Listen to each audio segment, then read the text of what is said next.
Wala haula wala quwata illa billahil aliyil azim. Rabbi shrah li sadri wa yassir li amri wahlul 'uqdatam min lisani yafqahu qawli wa huda amin. Qala al-musannif rahimahullahu taala wa nafa'ana bihi wa bi 'ulumihi fid dharain amin ya rabbal alamin. Amin.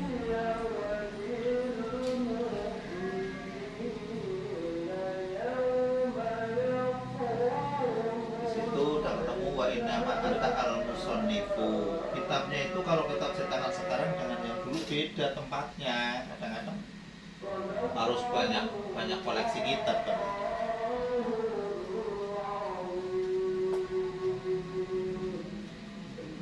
Jadi nama Al-Musannifu di sini malah masuk di ini. Wa inna ma'ata al-musannifu bil hauqalati li asli tabari min. Ada yang minha, ada yang minhuma, dua-duanya nggak apa-apa. Ada yang minhuma.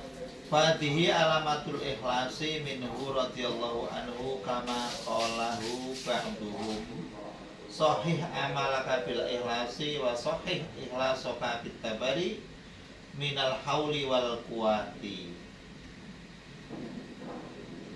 Saya manain mana pesantren dulu biar ada barokahnya. Imam Nawawi mananya juga pesantren soalnya dulunya. Wa inna ma'atalan angin pesene nekaaken sapa al-musannifu ki musannif itu Imam Nawawi bil hauqolati kelawan hauqolah itulah haula wala quwata li ajli tabari krana arai lebaran itu bebas minha saking hauqolah. Di situ ada yang minhuma, ada yang minha apa di sini minha apa minhuma sama saya.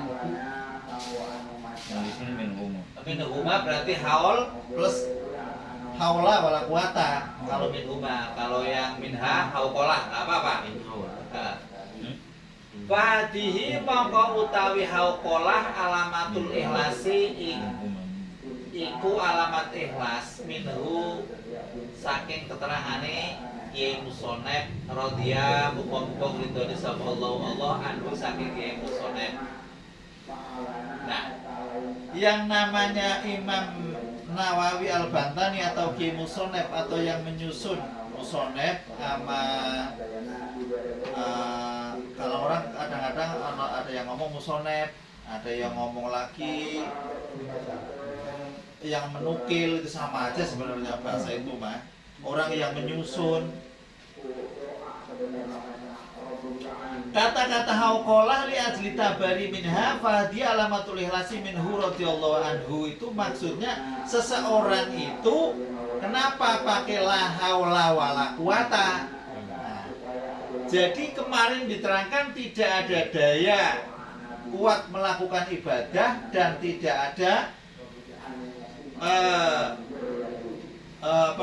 la haula, tidak ada rekadaya melakukan maksiat, nyusu minggir dari maksiat, lari dari maksiat, wala quwata dan tidak ada kekuatan melakukan ibadah ila billahi kecuali dengan pertolongan Allah. Maka di situ orang tidak boleh mengatakan bahwa ini karyaku. Nah, itu maksudnya di situ. Kalau ngomong ini karyaku meyakini bahwa memang kekuatan dari dirinya sendiri, maka orang itu lepas dari la haula wala quwata. Di dalam ilmunya orang-orang sufi yang namanya ikhlas tingkat tinggi itu ya ini. Jadi kita melakukan bisa perjalanan ke sini, alhamdulillahirabbil alamin. Ini kalau nggak ada pertolongan dari Allah, nggak mungkin saya nyampe ke bala raja. Jadi saya akan nyampe ke bala raja itu jangan diakui bahwa saya ngaji ke bala raja. Ini tingkatannya tinggi loh ini ya. Kenapa? Karena Allah yang menciptakan onderdilnya, Allah yang menciptakan alamnya, Allah yang menciptakan napasnya, Allah yang menciptakan matanya, Allah yang menyampaikan ke sini kok lo ngaku. Itu kan karyaku semua. Kamu tinggal ngomong la haula wala quwata illa billah. Itu. Ini baru akidah. Harus kuat. Jadi orang itu kadang-kadang ibadahnya hilang itu karena tidak meyakini akidah itu. Dikit-dikit Kamu kalau nggak ada saya nggak mungkin kamu bakal begitu. Nah. Itu no. Iya. Ya. Itu sering karena memang kebanyakannya itu orang itu lihat di YouTube itu yang namanya perang kayak gitu, masya Allah. Itu kadang-kadang ada judul yang kayak gini bikin penasaran, pengen tahu. Artinya kita itu jadi tajasus. Oh dia kena kasus begini, wah mau diseret. Ya apa salahnya? Hatinya itu modar loh. Oh udah ini nggak benar lagi aja udah. Ini jadi penyakit aja kita banyakkan itu, masya Allah. Hati-hati. Mudah-mudahan Allah menjaga dari hal-hal yang semacam itu. Amin. Dengan kata la haula wala quwata illa billah. Nah, insyaallah. Terus kama qala ba'duhum, sebagaimana telah berkata pada tadi, keterangan tadi, ba'duhum siapa sebagian ulama, sahih amalaka. Sahih amalaka itu muluskanlah amalmu bil ikhlasi, dengan ikhlas. Nah, ini ikhlas itu gambarannya kayak apa enggak? Wa sahih ihlasoka, dan muluskanlah ikhlasmu bitabari, dengan bebas minal hauli wala quwati, dari la haula wala quwata. Jadi harus begitu. Jadi amalnya suruh ikhlas, benar-benar ikhlas, tapi ikhlasnya dengan apa? Dengan mengucapkan la haula wala quwata. Kalau nggak kayak gitu ya pasti amalnya masih kurang bagus. Pasti itu pasti. Sebab memang keyakinan kita melakukan bisa kaya, misalkan bisa kaya. Kadang-kadang orang itu kalau bisa sukses, baik ilmu, baik jabatan, baik apa, itu sombong itu akan keluar. Sombong itu keluar, itu ya bahaya banget itu. Lah kalau sombongnya udah keluar itu kan menghancurkan seluruh amalan-amalan yang ada kan. Jadi kan masya Allah. Jadi kalau udah amalannya habis itu kita mau ke akhirat itu bawa apa? Wa aidan, dan begitu juga hiya utawi hauqalah hirasul jannati. Wah, ternyata hauqalah itu merupakan tanaman di surga. Masya Allah. Kama fi hadisil mi'raji, cuman saya ini belum mengecek seluruh hadisnya, yang ini ada hadisnya terus di kitab apa belum sempat. Soalnya kemarin itu sampai itu belum bisa istirahat. Kama fi hadisil mi'raji, seperti halnya keterangan yang diterangkan di dalam hadis mi'rajnya Rasulullah. Lama ro'a, sewaktu Rasul melihat sallallahu alaihi wasallam Sayyidina Ibrahim alaihissalam jalisan, Nabi Ibrahim sedang duduk indah babil jannati, masya Allah, duduk di sebelah pintu surga. Terus bagaimana setelah Rasul melihat kakeknya Sagi duduk di sebelah pintu surga, ala kursi, di atas kursi, min zabarzadin goro, waduh, zabarzud yang hijau, ya udahlah, pokoknya nggak ada di dunia. Qala, berkata Ibrahim li Sayyidina pada Gusti kita Nabi Muhammad sallallahu alaihi wasallam, mur ummataka, wahai cucuku, mur ummataka, suruhlah umatmu, fal tuksir, hendak memperbanyak, amin hirasil jannati, dari tanaman surga. Waduh, pesan dari kakeknya, wahai cucuku, umatmu besok suruh perbanyak nanam di surga. Kalau di dunia mah percuma, ditinggal seminggu aja sini diambil orang. Kalau di surga ditanam, masya Allah. Kenapa suruh tanamannya itu diperbanyak? Nah, di sini faina ardhoha thayyibatun wasi'atun. Wah, bumi surga itu di samping wangi, bagus, memang gemah ripah loh, jinawe, terus luas. Jangan sampai punya tanah di surga tapi kok kosong, nggak ada tamannya. Punya berapa puluh hektar kosong, ya nggak indah. Lah indahnya surga itu dengan la haula wala quwata illa billah. Terus, wah namanya terus tanam terus bercabang-cabang terus, jadi indah membentuk di surga. Ini mulai amaliyah, ini masuknya amaliyah ya. Amaliyah. Kalau hadisnya itu tingkat sahih apanya, kalau yang sudah didata di dalam kitab ini itu artinya sudah terseleksi. Cuman saya kalau kemarin itu sudah tak cek semua, belum sempat Nyari kitab satu, nyari hadis satu itu kadang-kadang membutuhkan kitab gede-gede sampai puluhan. Nggak gampang, makanya kalau cuma baca kitab kayak gitu mah dengerin mas saya insya Allah lah. Bacanya hadis ini ya ketemu di mana? Tadi ngecek satu itu ketemunya di Biharul Anwar sama apa itu kitabnya orang Syiah, tapi Syiah yang dulu. Kalau Syiah dulu itu masih bisa diakui, cuma ada perselisihan dikit. Kalau yang Syiah sekarang jangan. Parah. Syiah dulu. Yang kitabnya masuknya 110 jilid. Namanya Biharul Anwar. Lah, wa mahi Rasul Jannah. Nah, ini tanya nih Rasul. Rasul juga nggak tahu. Wa mahi Rasul Jannah. Wa mahi Rasul Jannah. Apa itu tanaman surga? Wahai kakekku, faqala mau jawab. Siapa Nabi Ibrahim la haula wala quwata illa billahil aliyil azim. Nancep satu. La haula wala quwata illa billahil azim. Nancep. Terus semua tanah yang ada di surga itu rindang dengan itu. Tanpa itu orang yang gak wirid. Jadi orang yang gak wirid walaupun masuk surga itu gak punya taman. Jangan dikira masuk surga terus sama. Enggak. Orang yang gak mau sedekah, ada yang ngomong katanya bidadarinya juga gak banyak. Bidadarinya jelek juga. Ayo bidadari kok jelek ya, saya gak setuju. Buat di surga. Tetap kalau bidadarinya macam mungkin gak banyak. Jadi bagaimana amalan-amalan yang memang dibawa dari sininya itu banyak, ya di sananya banyak. Enggak sama derajat Rasul dengan derajat kita, tentu enggak sama. Tapi yang aneh itu perempuan derajatnya itu bisa masuk lewat pintu mana saja dengan catatan perempuan itu sholat 5 waktu. Kalau memang sudah waktunya haji ya biasa puasa. Enggak usah sunah, enggak usah melakukan ritual macam-macam. Mama laki nurut aja, nggak nyakitin. Masuk surga itu bebas. Gampang, perempuan itu paling gampang. Tapi jangan sangka kalau si perempuan saya mengganjel sama laki itu bikin masalah. Jangankan masuk surga, masya Allah. Baunya aja nggak dapat. Baunya aja nggak. Iyo, sampai segitu. Jadi plus minusnya luar biasa. Lah kalau orang-orang kita amalannya nggak banyak, segala macam nggak banyak, pengen masuk surga, tentu harus punya kelebihan kayak gitu Bang. Iya, saya terangkan kemarin miara anak yatim. Miara jangan piara doang, suruh nungguin toko gaji misalnya. Miara itu ya di sekolahin, disuruh ngaji sampai hasil itu situ. Baru di surganya masuk begini. Walaupun tidak sholat sunnah, walaupun tidak sedekah, tapi wajibnya dipegang. Surganya telah Rasul begini, masih punya tetangga Rasul. Ada kelebihan di situ.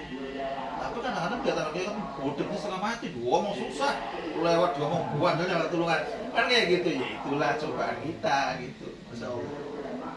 Kadang-kadang susah kelihatan yatim. Ya kita bisa nyantuni paling kadang-kadang setahun sekali tanggal 10 bulan Muharram. Ayo dari 10 sampai Muharram kan kelengar. Iya kan, kasihan. Iya itu kita. Ada yayasan yang mau yang nyantuni ini anak yatim semua di sini gratis. Itu kan kalau yang daftar yang lain banyak. Iya kan? Kalau yang daftar nggak ada yatimnya kelengar juga. Wong diambilin dari sono bukan yayasan yang ngasih kok. Ya itu yang amal ya berarti orang luar. Wali murid lain.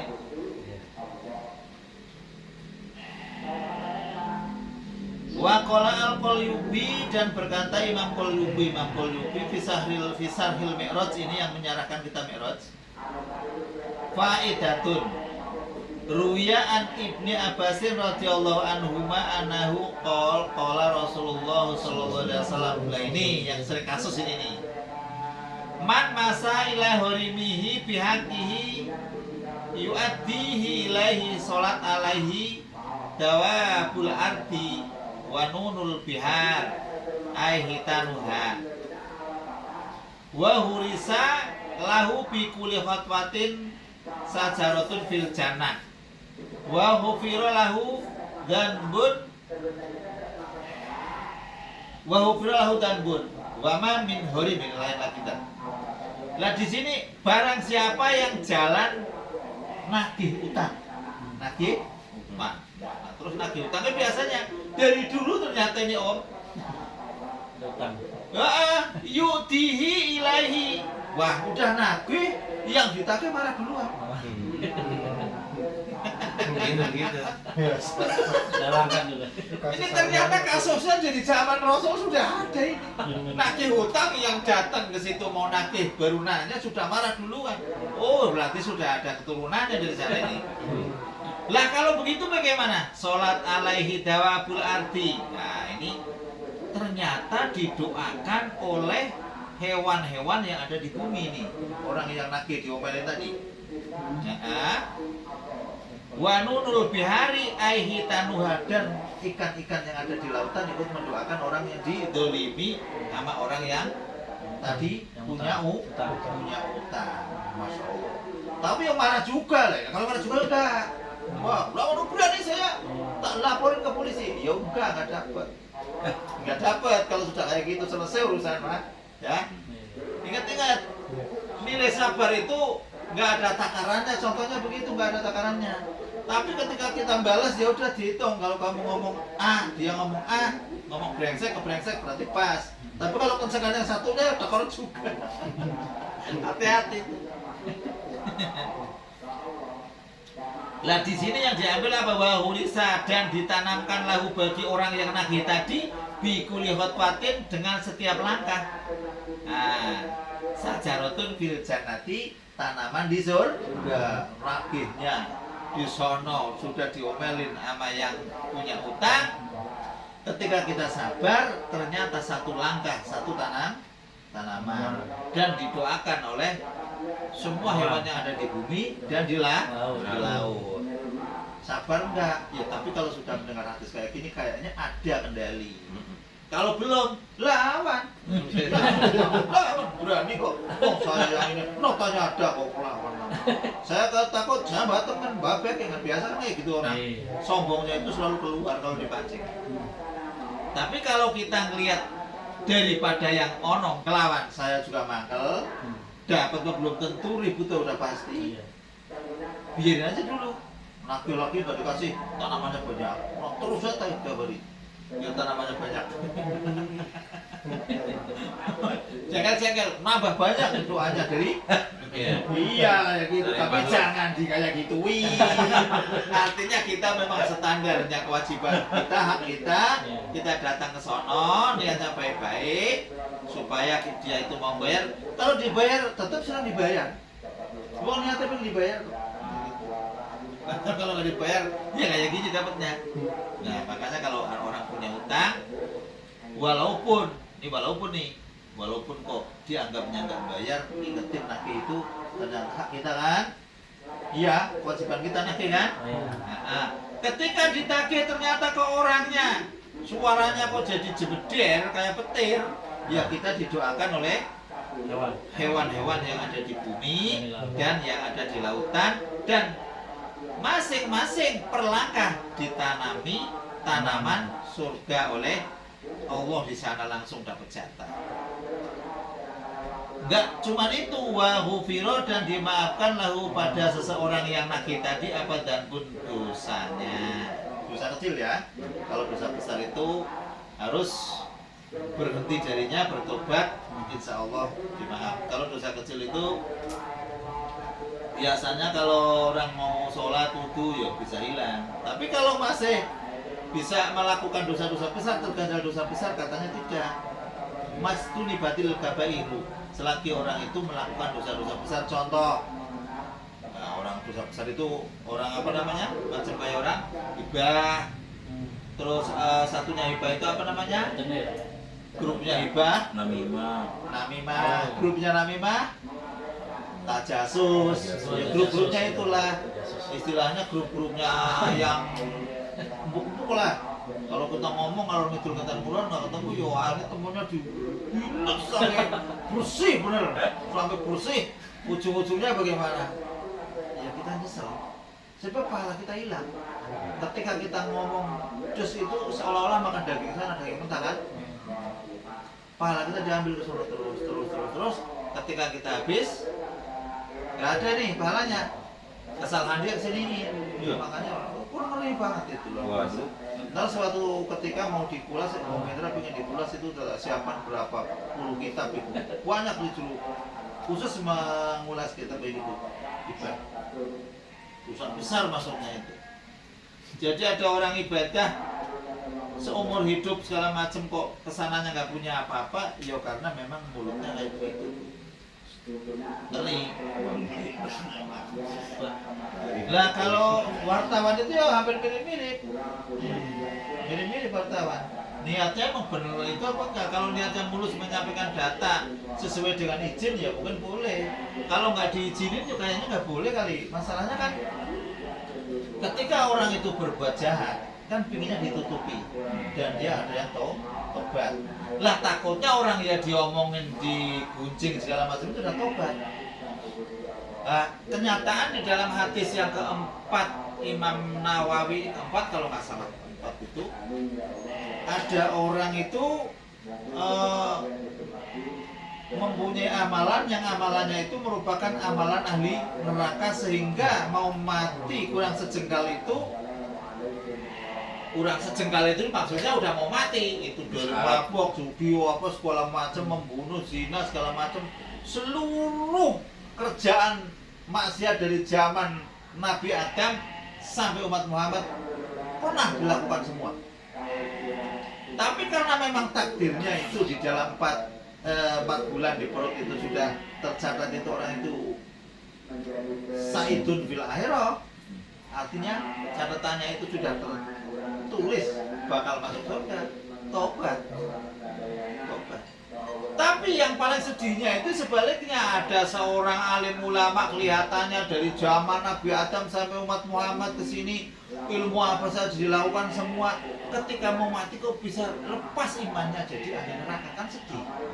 Setelah diteliti itu ternyata orangnya itu kalau nggak tomah, pamer, kalau nggak pamer, sum'ah, kalau nggak sum'ah, sombong, kalau nggak sombong, ujub itu. Jadi kemakan itunya sendiri. Kalau orang ikhlas enggak. Contoh ada orang gila, kena jin, ada orang kena segala macam, tersebutnya diruqyah segala macam. Diruqyah itu kalau di dalam kitab kitab khusus jin namanya ilajul apa namanya lupa saya. Jadi orang yang kena jin dan cara menanggulanginya itu ada persyaratan, orangnya satu ingin sembuh dan ikhlas, yang obatnya juga ikhlas baru bisa sembuh. Tapi kalau nggak ada kata-kata ikhlas, yang namanya jin itu memang senangnya ikhlas. Ya bentrok terus, pokoknya berantem lah katanya gitu.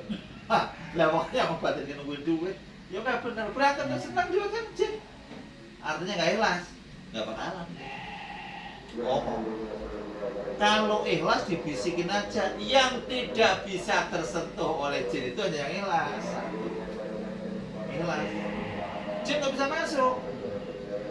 Kalau orang kena jin, dia kok kena jin, nggak kok kena jin, dia nggak ikhlas. Mau ngamuk berkata orang dia, tambah parah.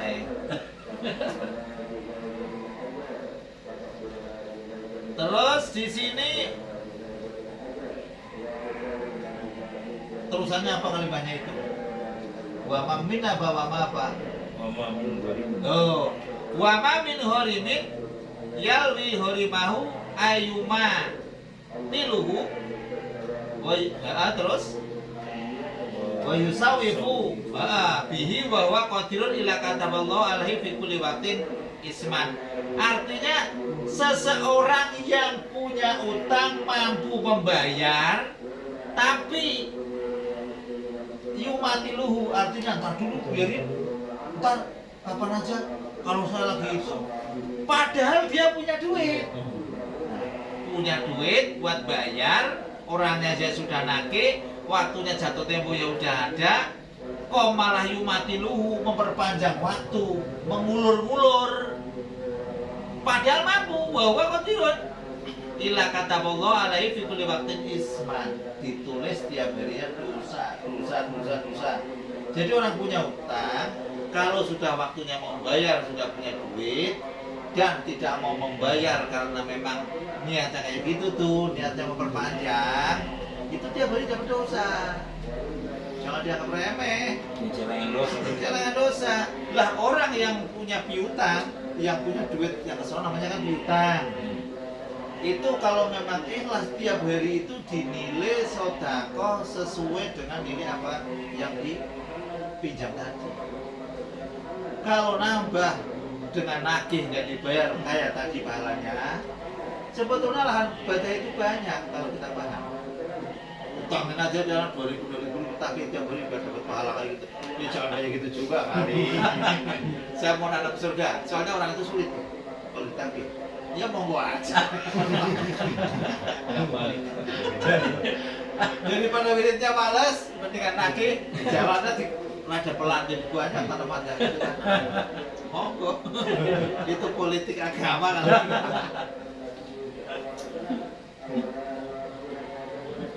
Terus wamin hawasiha, ini ada khasiatnya. Kalau mau dibaca monggo. Dan sebagian dari khasiatnya la haula wala quwata illa billah ma fi fawaidi. Nah, ini ada di dalam kitab Fawaid As-Sarojini. Qala Ibnu Abi Dunya bisanatihi ila Nabi sallallahu alaihi wasallam annahu qala. Nah, katanya begini. Man qala kulla yaumin la haula wala quwata illa billahil aliyil azim mi'ata marratin 100 kali setiap hari lam yusibhu fakrun abadan.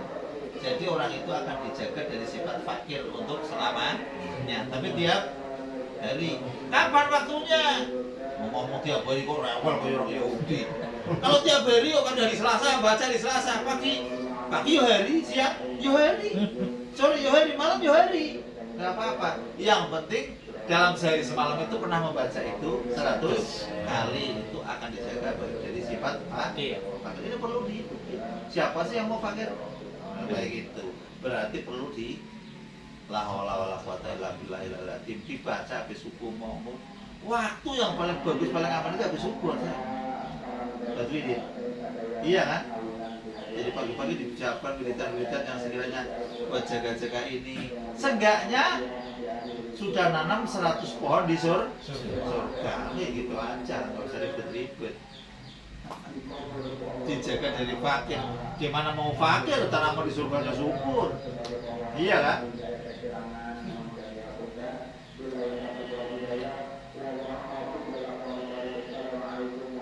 Ini hadis ya. Cuman saya memang nggak ngecek. Tapi kalau la haula wala quwata illa billahil aliyil azim itu setidak-tidaknya hadisnya nggak bakalan maudhu, nggak bakalan palsu.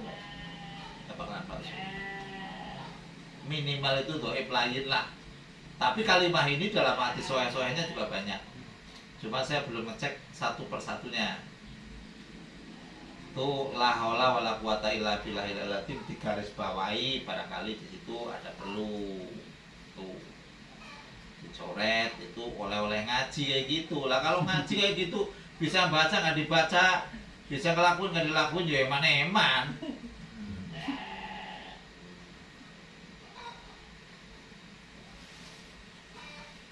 Waruya dan diceritakan fil khobari di dalam sebuah khobar aidon ida unzila bil insani muhimun.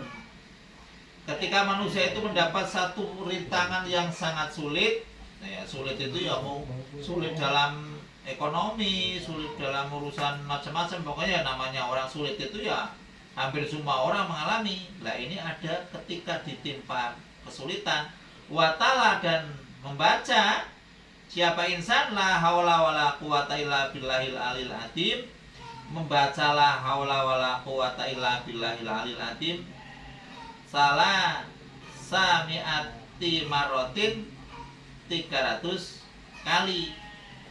Farroja mongko ini mana farroja itu aslinya kan katanya bedak, memberi jalan keluar. Farrojallahu anhu ay aqalluha dzalika Jadi minimal 300 kali. Kalau untuk sesuatu yang sulit, misalnya sulit dalam hal apa, baca 300 kali, Allah akan memberi jalan keluar. Artinya yang sulit itu akan terurai. Faroja itu. Faroja itu ibarat orang apa namanya, sesuatu yang terkunci itu melonggar sendiri. Ternyata faroja. Enggak. Di sini udah kayak gini, berarti di kitab-kitab lain itu tercatat. Ini bisa ditulis. Kalau ini menimpa kesulitan, kalau yang di atas tadi buat tolak fakir, iya kan? Jadi lo kok kalau bacanya kok lebih? Ya namanya lebih itu nggak ada yang salah dari dulu. Nggak ada. Nah kalau kurang, ya kalau kurang ditambahi, itu aja udah. Gak usah. Kok ini muridnya harus pas sampai di bawah dulu. Ya Allah, tasbihnya rontok diulangi lagi. Orang mah ketahuan masalah orang itu yang namanya wirid itu nggak usah takut. Wirid itu kalau yakinnya 100 ya 100, kalau yakinnya 90 90. Namanya manusia sifatnya lalai, lupa segala macam ya. Susah. Jangan ngomong kayak gitu. Lagi ngomong naruh dompet kadang-kadang dompetnya yang naruh sendiri di atas jendela. Wah, anak sekeluarga diomelin, siapa yang ngambil pecicilan? Padahal naruhnya di atas jendela. Ini namanya lupa.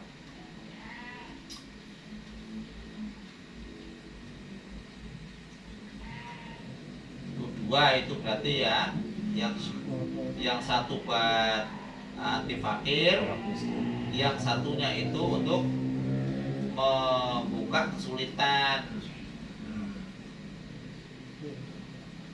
Zakaruhu Sayhuna Yusuf fi hasiyatihi alal mi'raj. Ini semua disebut di dalam kitab-kitab yang berkaitan dengan Isra Mi'raj. Tambihun, kalau tambihun itu penting. Tambihun, pengiling, penting berarti.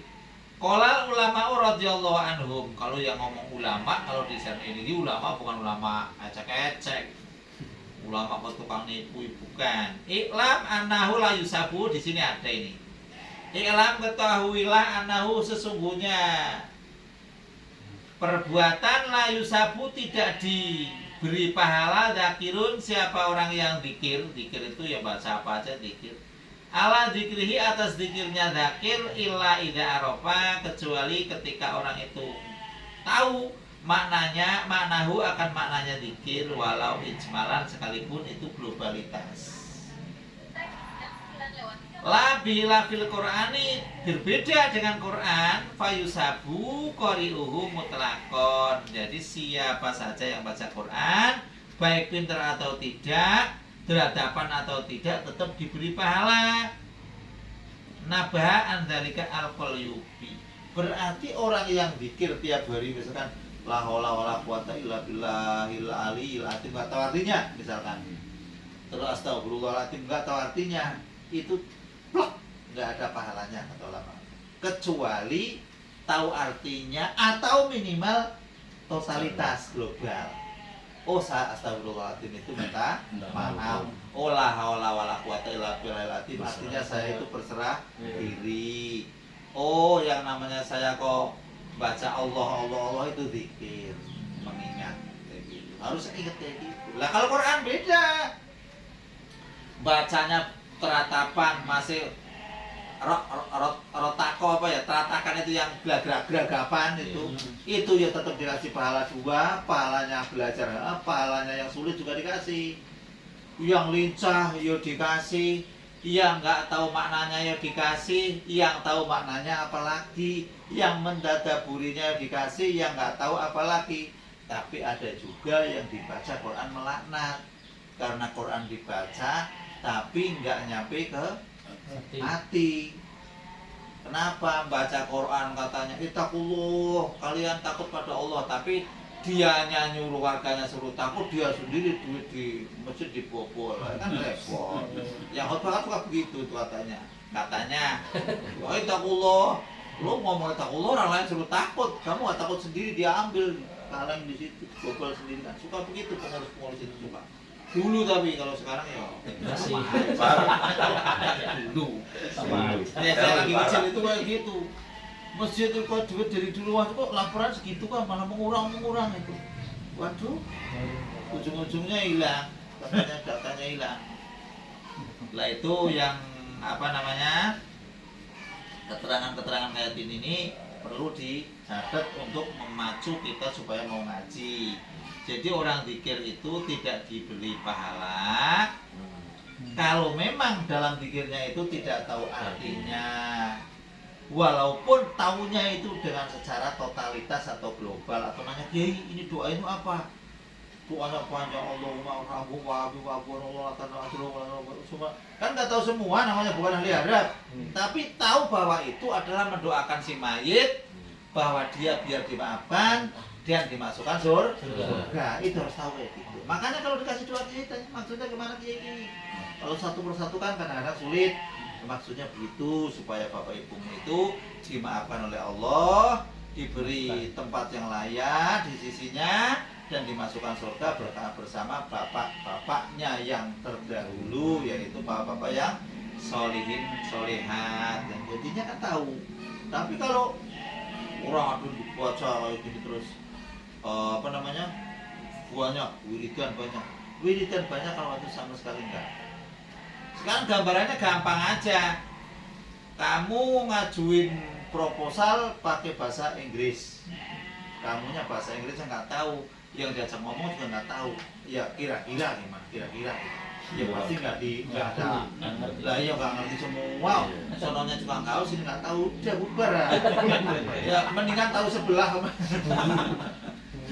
Nggak jadi. Kan seperti kemarin gerakan masalah niat. Kita salah niat ngacak-ngacakan, iya kan? Salah niat, kita madep mulu niatnya sholat duhur, ternyata ini waktu isya. Duhur maka kagak, isya kagak. Kayak gitu kan? Ribet urusannya kalau nggak salah niat.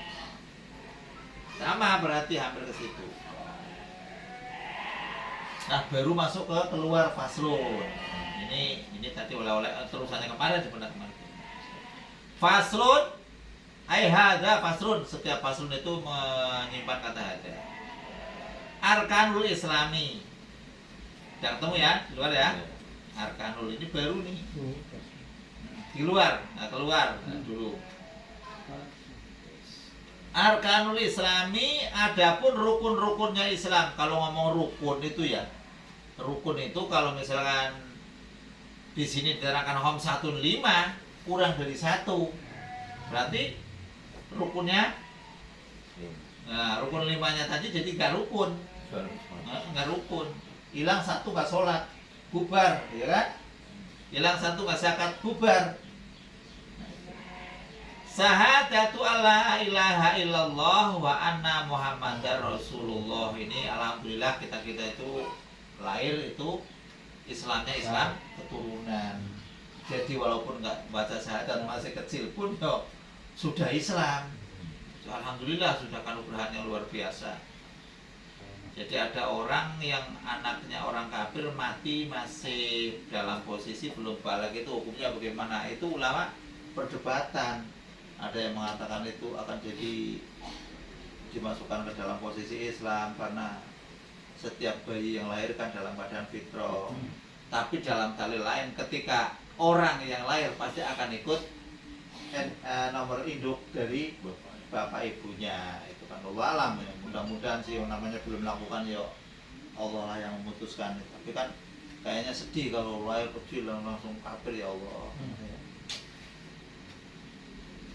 Jadi orang yang takut jatuh ke kafir pun itu namanya orang yang punya iman, dihitung kayak gitu sama. Jadi dia takut saya masuk neraka, takut saya imannya lepas, itu ya namanya itu orang yang punya iman kayak gitu. Kalau orang aman saya mah masih banyak kiai ini tenang, banyak sholat tenang aja. Lah itu orang yang kayak gitu itu tandanya orang yang ya mau punya iman mungkin punya, tapi kan mungkin lagi turun gitu. Karena ada yang ngomong iman itu ya situ yang bisa naik bisa turun. Ada ngomong yakti wa yakba, bisa datang bisa hilang. Lah ini kan yang ekstrim banget gitu, ekstrim. Datang artinya orang itu bisa masuk Islam, ketika udah benci sama Islam langsung hilang plong. Nah, itu mungkin itu yang ekstrim itu mungkin. Tapi nyatanya ya ada kok. Banyak yang udah Islam, apalagi orang-orang yang kelihatan di gambar itu. Dikit-dikit saya milih agamanya mana ya gitu. banyak Bogor. Wong agama kok buat ini kayak ramalan. Agamanya enak ini, milih ini. Kadang ke bawah pasangan juga. Nah, masalahnya dari apa?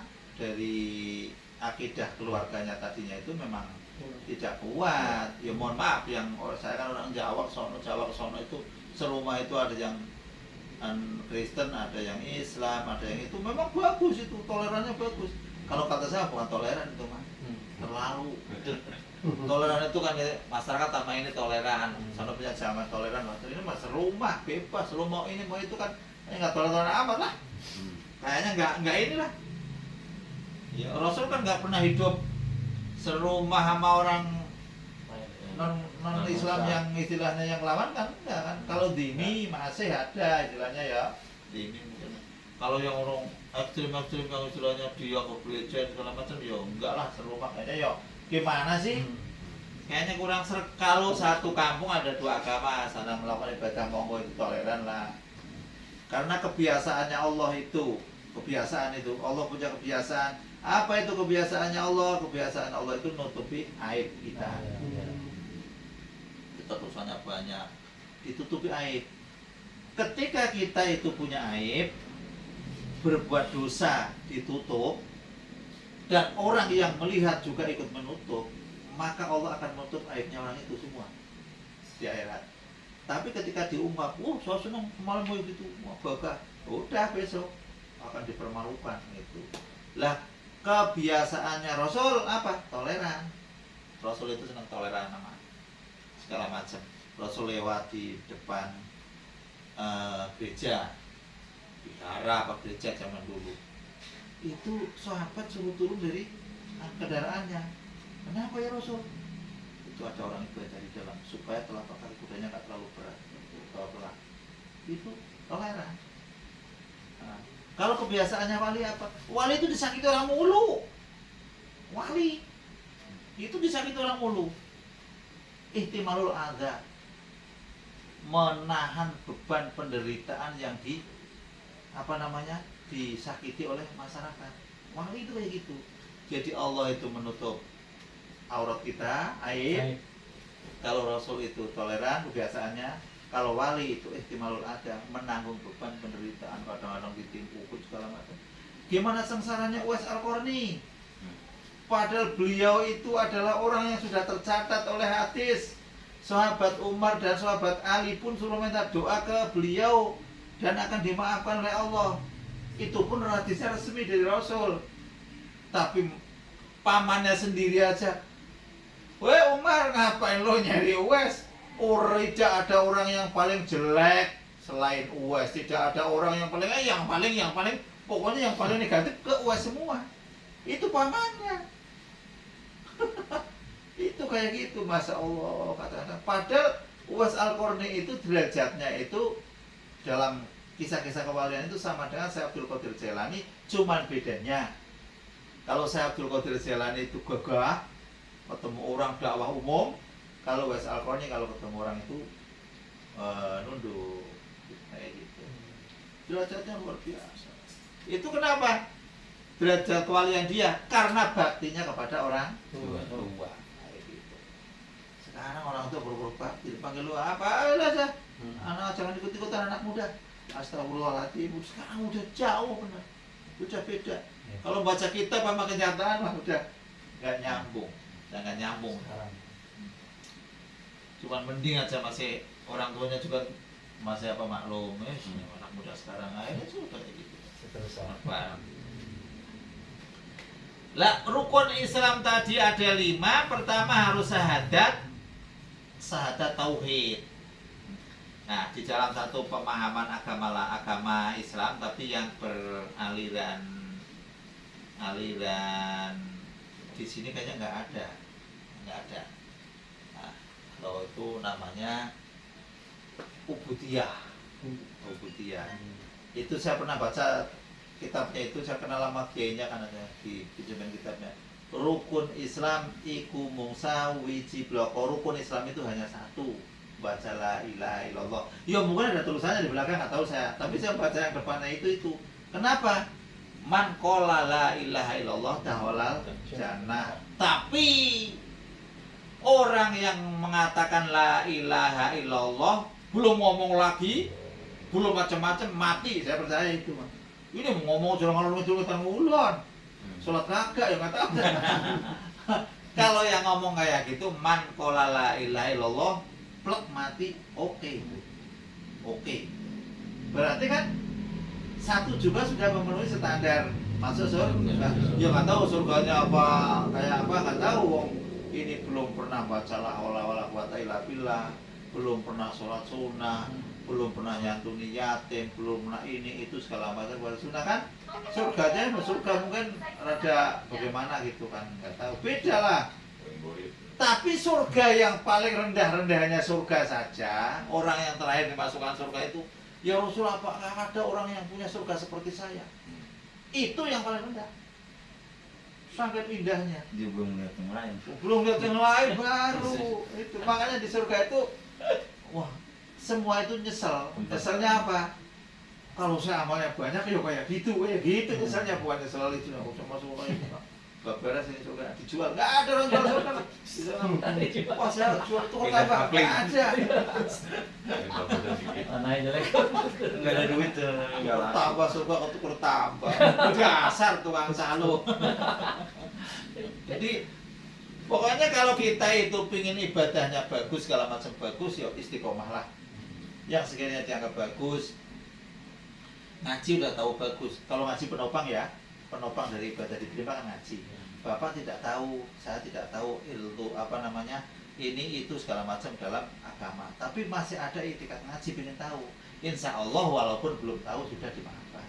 Begitu, mudah-mudahan begitu. Tapi kalau memang nggak ada itikat ngaji, sudah nggak tahu kok ibadahnya rajin, makanya kadang-kadang saya juga sedih. Ibadahnya orang yang goblok 1000 itu tidak lebih baik dari orang alim yang ngiler. Kok kesel emang? Ngiler lagi. Orang alim yang ngiler marah.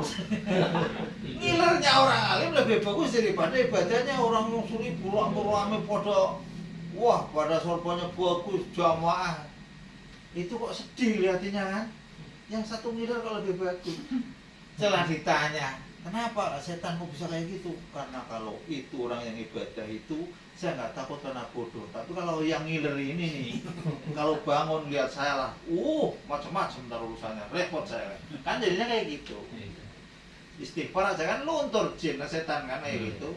Nah itu, kamu sholat salah, kamu puasa salah, istighfar. Orang bodohnya jadi istighfar, astagfirullahaladzim, ikutin orang alim. Ya setannya kan ajur, leleh. Jadi setan itu, wah, pokoknya parah kalau ketemu orang pintar mah ngeri. Nah, orang pintarnya sekarang ikut setan aman. Wah, setan semua. Orang alim wah setan semua, silakan masalah. Aman jadi setan aman. Pokoknya produk setan yang tahun kelahiran tahun 2020 ke situ rada-rada aman. Sudah nggak ada musuh. Temen semua. Temen kabeh. Masya Allah. Orang milenial. Wa anna Muhammad Rasulullah, dan sesungguhnya Nabi Muhammad utusan Allah, wa iqamus sholati, dan mendirikan sholat, wa ita'uz zakati, dan memberi zakat, wa saum Ramadana. Ini kalau buka ini cepat, dan puasa Ramadan, wa hijjul baiti, dan berangkat haji.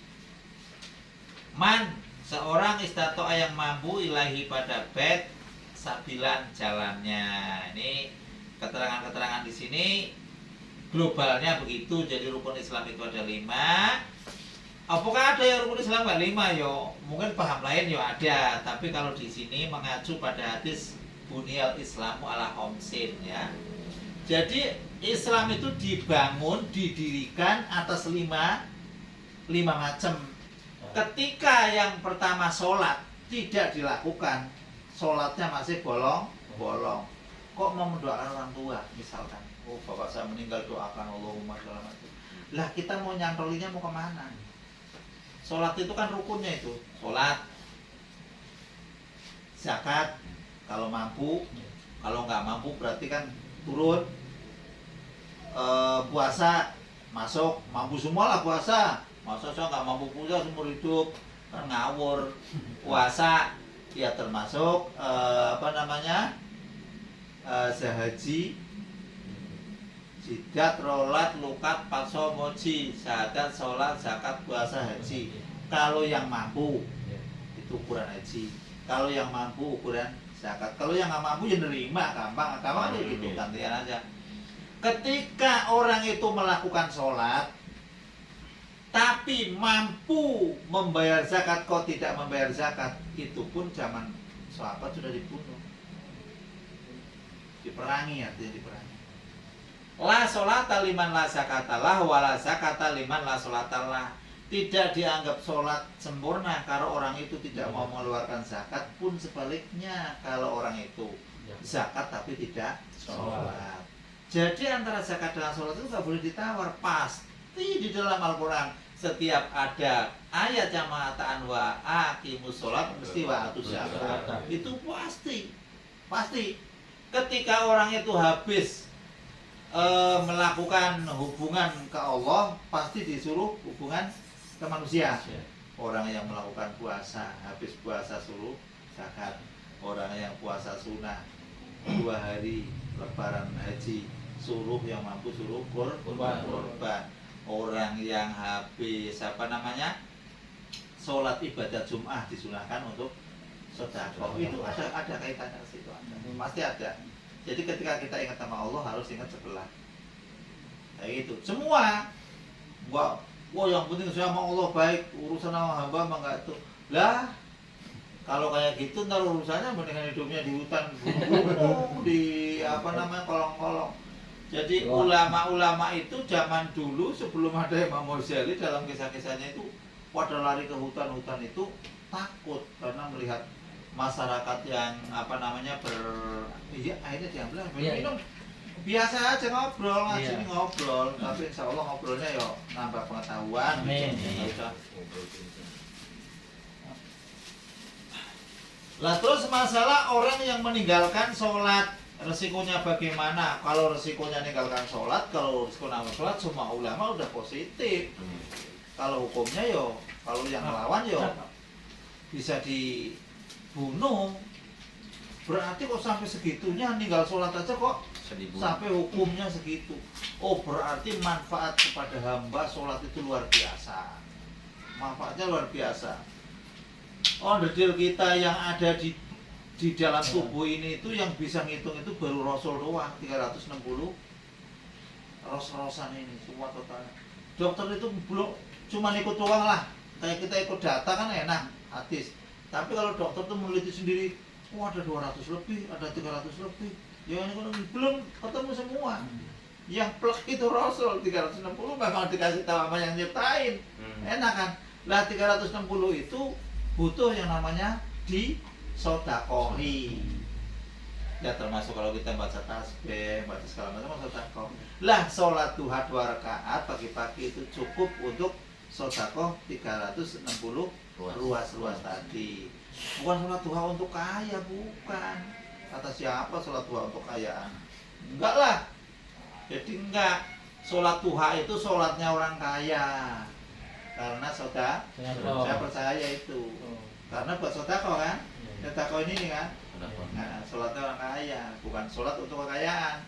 Soalnya naskahnya doa kan Allahumma in kana rizki bisama ya. Fa'anzilhu wa in kana fil ardi fa'riju fil bahri fa'adlihu wa idan yang musiron, haroman segala macam. Kalau memang itu kan syartiyah atau syarat.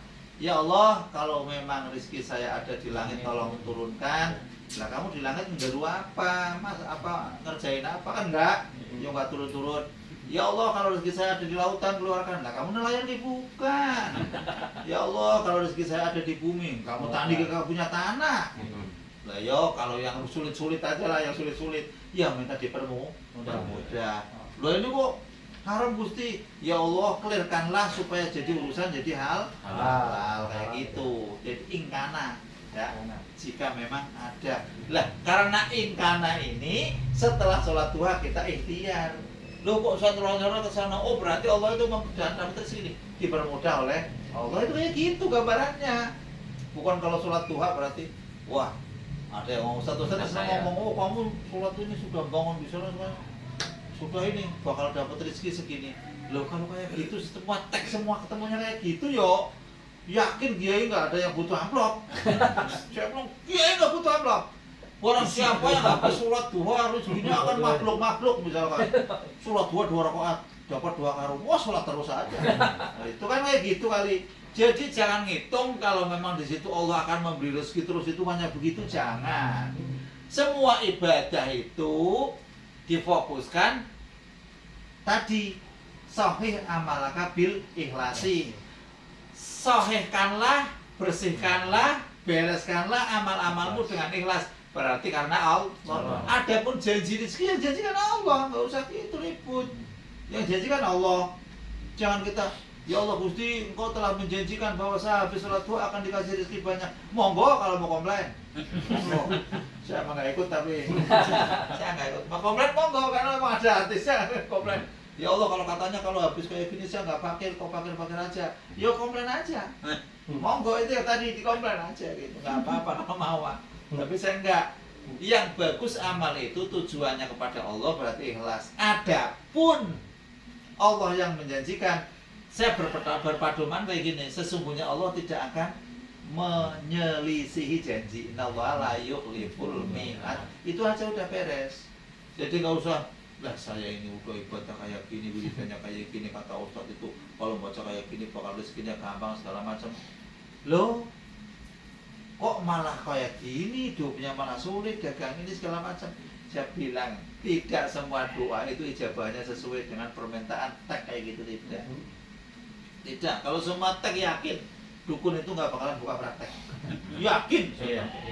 Dukun buka praktek itu embel-embelnya apa? Yang marah silakan aja. Jadi nyatanya ya memang nungguin itu, nungguin hasil prakteknya itu kan kayak gitu. Katanya ini mengadakan uang, gimana mau mengadakan uang? Iya nggak mungkin. Iya kalau digandakan masuk akal apa enggak lah, duit itu kan nomor salingnya satu semua, berarti digandakan 1 miliar nomor satu semua kan itu. Belakangannya kan ada repot. Terus yang mau menggandakan siapa? Malaikat itu gak ada yang kerja bikin duit. Enggak, saya belum pernah dengar malaikat kerja bikin duit. Bagi rezeki ada, tapi yang khusus percetakan uang tidak ada. Lo kalau jin bikin sihir mungkin ada. Lah kalau jin kerjanya kayak gitu, misalnya tiap jin disuruhin nurut ya, bubar negara mah. Bubar. Iya, jadi nggak semudah itu. Jadi jin itu ketika jin itu ada mau bersentuhan dengan manusia, itu pun lewat ritual-ritual, lewat sihir-sihir yang berbagai macam, sulit, nggak gampang. Kalau kita baca ilmu perjinan dan jin juga di dalam surat jin itu kan ada. Qul uhiya ilayya annahu istama'ana farum minal jinni faqalu inna sami'na qur'anan ajaba yahdi ila rusdifa man nabi walan nusrika bi rabbina ahada. Oh kata jin itu, kata Rasul itu, oh ternyata jin itu kalau dibacakan orang itu berdesak-desakan mendengarkan Rasul. Jadi kalau kita baca Quran mungkin jin mendengarkan. Makanya yang benar, baca Quran yang benar. Kadang-kadang mendengarkan. Kan uhiya ilayya annahu istama'a. Mendengarkan. Mencari mendengarkan. Nafarun minal jinni, dari sekelompok dari jin. Ya ada jin yang ngablu ya ada kali ya, yang dablek ya, jin dablek ya ada. Itu yang memang mukmin begitu. Faqalu, setelah mendengarkan Quran, inna sami'na Quran aja, luar biasa Quran ternyata, isinya luar biasa. Sampai jin sendiri wala nusrika bi rabbina ada. Kami kalau sudah mendengar kayak gitu tidak akan musyrik dengan Tuhan kami kepada siapapun. Lah kok orangnya malah ngutang-ngutang jin. Lah kan yang ngawur, jinnya sananya nggak mau sama. Jinnya dikejar-kejar sama orang. Kan ini ngawur kan itu. Jadi itu surat jin begitu. Jadi kalau enggak ya kebalik kan, kebalik.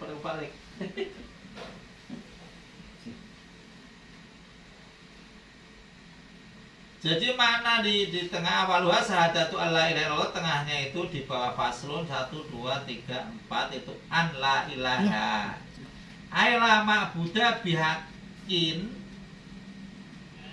Itu ada tulisannya. Ketemu. di tengahnya.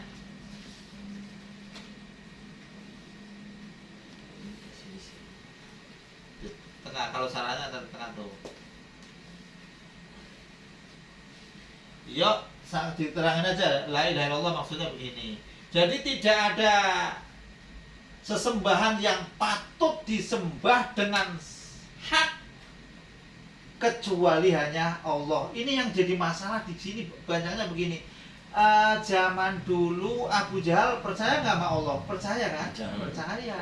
Lah ketika Abu Jahal ibadah, yang diibadahi lain. Di sini sekarang kan banyak orang mah percaya dengan yang namanya Allah, percaya ketuhanan yang Maha Esa, tapi ketika ibadah percaya sama yang lain. Nah itu musyrik. Bukan berarti nggak tahu ada Tuhan. Semua orang kafir, orang ateis segala macam itu dalam kisah-kisahnya itu mengakui Tuhan. Kalau lagi senang mah enggak. Tapi ketika dia kakinya dipegang mau diceburin ke sono, ke cemberan, ya Allah, ya Tuhan, pasti begitu. Lo juga nggak percaya? Pasti. Soalnya fitrahnya kembali. Fir'aun juga begitu. Udah mau mati Baru ingat fitrahnya kembali kalau lagi musibah. Tapi kalau memang orang itu memang dari awalnya orang nggak bener, ya begitu lagi aja kembalinya. Jadi fitrahnya hilang lagi aja. Jadi kebanyakan ibadah kepada Allah, tapi ibadahnya diaku milik sendiri. Ibadah kepada Allah, tapi ada embel-embel kalau tanpa ini nggak beres. Itu musyrik. Itu benar-benar dijaga. Karena itu yang termasuk gede-gedenya dosa kan? Di antara dosa yang paling gede. Musyrik. Jadi kalau orang udah musyrik itu, masya Allah harapannya ngeri. Iya Nabi Ibrahim aja waktu mencari Tuhannya kan, walama falat kolala ohibul afili. Itu rupi. Ada matahari. Tuhanku ini. Akhirnya setelah tenggelam, bukan.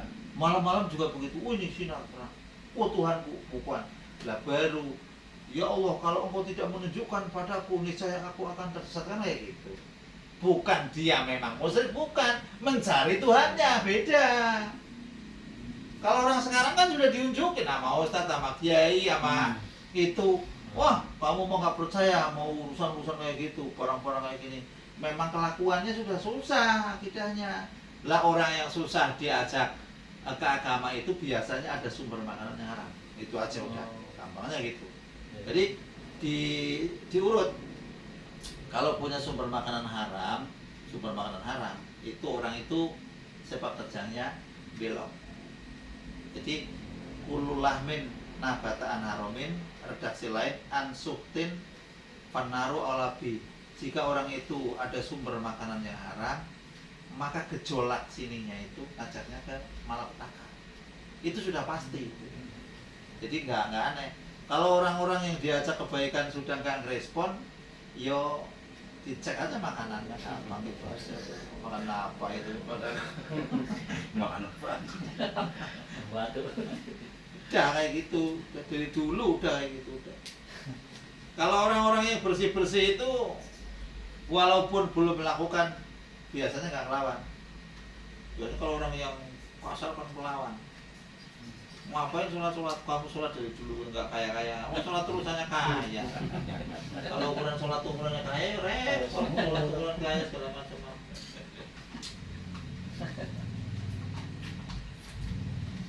Jadi akidah itu nomor satu dijaga. Orang itu kalau matinya masih membawa syahadat, ya walaupun dia ngomong neraka paling ringannya neraka aja kok, dalam kisahnya itu kok macam kayak bentuk sendal yang kakinya kalau dimasukin terus otaknya meleleh, itu paling ringannya begitu. Orang kok yang penting kita bakal masuk surga, jangan punya pikiran begitu. Jangan. Sebisa mungkin kita itu disuruh ngewakina ada benar itu, artinya jangan sampai kita itu melihat apinya neraka, jangan sampai. Lo kalau terpaksa masuk neraka emang kamunya katanya. Umat Rasul itu sampai dijaga benar. Jangan sampai umat Rasul itu sampai ke neraka. Tapi tetap aja ada yang molos aja.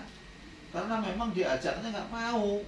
Ya kalau kita sudah usaha lewat sholat, lewat puasa, lewat zakat, yang mampu lewat haji, kok ada kesalahan, lah itu namanya syafaat ada. Ini syafaat itu begitu. Kita punya sholatnya itu bukan sholatnya bolong-bolong, bukan. Artinya sholatnya itu kadang khusyuk, kadang enggak. Tuh, bisa ditambah, oh dibagusi. Ini mah sholat setahun 2 kali. Kok pilih syafaat? Ibarat orang datang penjahit, Pak, saya tolong sarung saya ditambal. Mana sarungnya? Lah kagak ada. Lah wong sarungnya kagak ada, kemudian tambal-tambal apanya? Bayangannya. Jadi maksudnya gambarnya begitu, syafaat itu. Sarung mah punya, tapi ada kena rokok bolong. Lah sarungnya ada ditambal, dibantu yang jahit. Oke, bagus. Ini sarungnya nggak ada, nambalnya pakai apa? Itu syafaat itu tambalan buat memenuhi standar pemesanan yang kurang sesuai, akhirnya ditambal, dipenuhi supaya kesananya itu aman. Itu syafaat. Bukan yang sholatnya bolong-bolong disyafaati Rasul, ya mungkin iya, mungkin. Tapi nunggu dikerem dulu. Mungkin iya, tapi nunggu dikerem dulu. Lah kalau orang yang masih sholatnya rajin, ibadah-ibadah yang lain rajin, kok ternyata saya kok kadang-kadang ibadah itu keluar riaknya dikit tapi nggak diterusin. Lah itu, setelah itu ditambah. Bukan yang memang orangnya apa gua sombong. Wah, ya kalau yang sombong ya lain.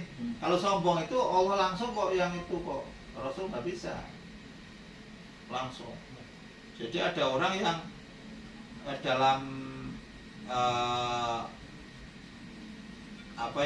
dalam masuk neraka paling nyesel juga ada ya, karena kelakuan orang yang hibah, orang yang sombong-sombong itu. Kenapa?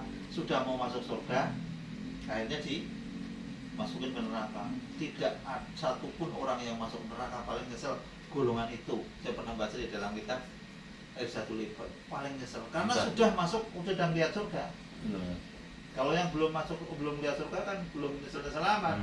Oh berarti sini semua nih, roh teman gua banyak, karena gitu barangkali. Tapi ya orang kan, Masya Allah udah surga, akhirnya kok dikirim kembali, dipanggil oleh Allah, diputar balikkan masuk neraka, itu paling nyesel. Ya tentu itu orang beribadah, ya termasuk orang yang grupnya orang yang muflis tadi itu. Muflis itu ibadah puasa di bawah, ibadah haji di bawah, zakatnya apalagi, ibadah semua di bawah, tapi masuk ke akhirat tekor masuk surga. Ya karena itu hibah, tukang ini, tukang itu, tukang dolim, grup dolim pokoknya yang kaitannya dengan anak Adam yang sampai meninggal belum kemaafan, itu berbahaya sekali. Makanya tolonglah kalau baca istighfar itu, istighfar yang panjang itu, astagfirullahaladzim li wali walidaya wali masayihina, guru-guru kita, wali ashabil hukuki, ini yang penting banget nih kadang-kadang, wali ashabil hukuki al wajibati alaiya. Jadi orang-orang yang punya kaitannya dengan kita, artinya punya urusan yang belum selesai, baru wali ashabil hukil wajibati alaiya wali jamil muslimin, terus silakan siapa aja monggo. Tapi yang ini yang kadang-kadang bikin tekor ibadah ini, yang ashabil hukuk ini, artinya ibadah kita bisa dirampok dia. Artinya saya yang ibadah, dia yang masuk surga kan, aduh luar biasa kan sengsaranya gitu. Nah, itu karena kita ceroboh dalam memanage lisan. Makanya ternyata setelah cek kitab yang berkaitan dengan afatul lisan itu, hampir semua ulama-ulama sufi punya kitab afatul lisan yang membahayakan lisan. Gitu lisan itu. Hati ya bahaya, lisan bahaya. Jadi bahaya-bahaya semua. Jadi yang nggak bahaya itu yang diisi oleh zikir-zikir. Oh Indra, kalau kemarin kan kegedean itunya, 3-nya. Iya. Nah iya, ngajinya itu jam berapa, maksudnya begitu. Ya mau ngobrol aja ya, mas saya kuat aja, tapi kan